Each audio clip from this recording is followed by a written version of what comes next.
What's up, everybody? Welcome to podcast now. I'm Alex, and in this video, I want to talk about the next Bioshock game. Now, we kind of knew this day was coming ever since a few days ago. We got kind of the closing act of this arc. You know, this has been a pretty interesting arc of hearing about the game again, but knowing, okay, well, it's a good game, but not like a great game, right? And they have said that themselves. They isolated the story as something that needed work, the narrative, I should say, right? So again, you hear about it and you say, well, that's good because it's been like 10 years. And then all of a sudden, well, it's probably okay. But at the same time, like, it's going to need more work. And, you know, based off what we talked about a few weeks ago, which was that, again, it's like good, but not great. And the story needs some work. Really what came from that is there's going to be layoffs, right? I think even in that reporting from Bloomberg, they talked about people at the studio were worried a few weeks ago that like this was going to happen. So what did happen? Well, this is again from Bloomberg. Jason Schreier, the man, obviously knows his stuff. He doesn't need that much defending, right? So they laid off around 80 people, which is around a third of the studio. The studio was around 250 people. They laid off 80. Now, this is where it gets interesting to me. So that he says the game was originally planned to release late next year or early 2027. Now, that has been delayed. So, okay, two things to say. First thing is that's actually sooner than I thought because if you remember, I've been trying to, I cover as much as I can about this franchise. I love it to death, and I pray we will eventually get this game. But, a while ago, I think it was profiles of people that had worked on it. They had said like 2028, 2029. So I was honestly hopefully expecting to see the game sometime soon, but I truly, in my heart of hearts, was not expecting this game to release to like fall of 28. That was my own internal expectation. So honestly, one thing to say, to hear that we could have possibly gotten it late next year, it is quite disappointing because I actually thought it'd be like 2 years after. Turns out it was 2 years earlier, but now you're not getting it, right? Now, okay, a thing to kind of end that arc of it, right?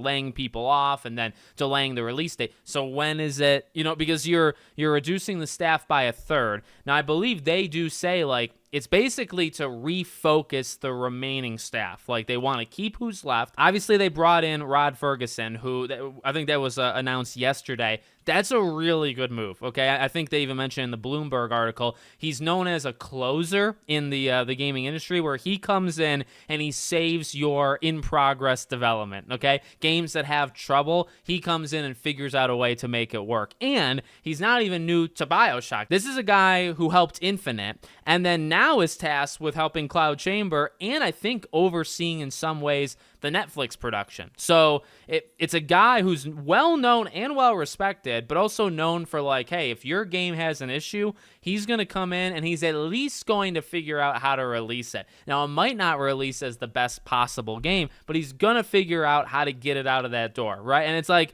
at this point, I can respect that. At this point, that's exactly what they need, right? Because they need to go in there, figure out what the F is going on, and get the game to come out within the next like 2 to 3 years. Okay, that's the hope at least.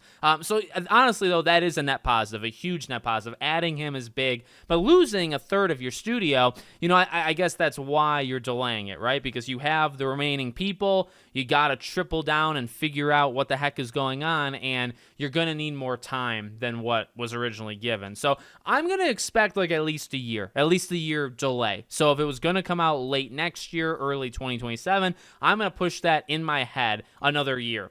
I hope it's only another year because, if you could get this thing out in 2.5 to 3 years, I don't know if I would say I'd be happy because I think it's just ridiculous what's happened overall. But I mean, at least you get it, okay? The rest of the Bloomberg thing, by the way, goes kind of into detail of like what actually happened. This thing was actually in the works back in 2014. It jumped around a bunch, and really it started at Cloud Chamber, I think around 2017, 2018. They assembled a team. Everything was actually going pretty good, at least to the executives, like when they made those vertical slices, which are like those demos, right? Saying, hey, here's what it's going to look like, here's how it acts, and it kind of gives them a gauge of how much it's going to cost and how long it's going to take. Those really impressed the 2K higher-ups. So, I mean, that makes me happy, and they said twice, I think, they did vertical slices, and the game has always impressed whoever they're showing it to. Now, I believe they said they had to move it from Unreal Engine 4 to 5 because they just felt it would be kind of outdated by the time it came out.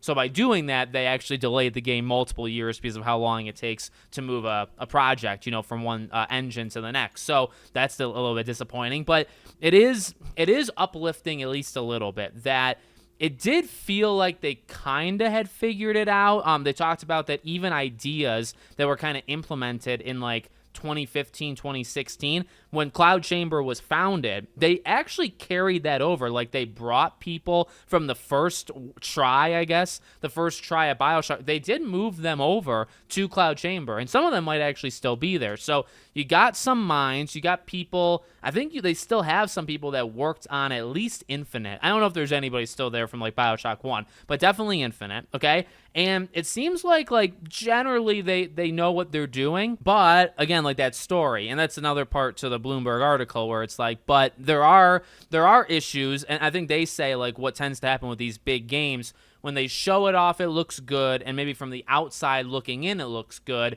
but on the inside looking out, or just on the inside, they're struggling to like literally put it together.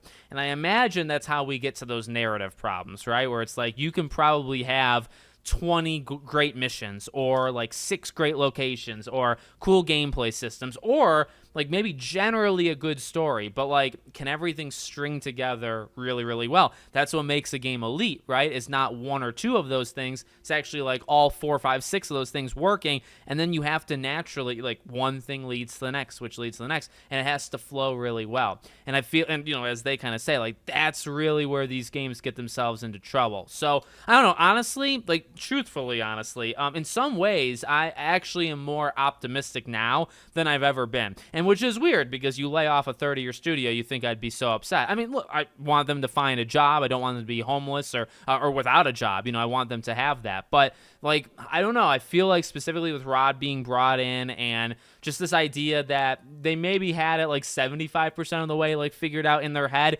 They are close. I feel like they're close. I feel like you kind of need someone like him to come in and just like park the car, right? You're out in the wild. You literally just need to park it and you're done. He's going to be the one to do that. So I generally have more optimism than I did like a day ago. So let me know what you guys think in the comments. Make sure as always you're subscribed to the channel, bell icon turned on, and hope to see you all on the next one.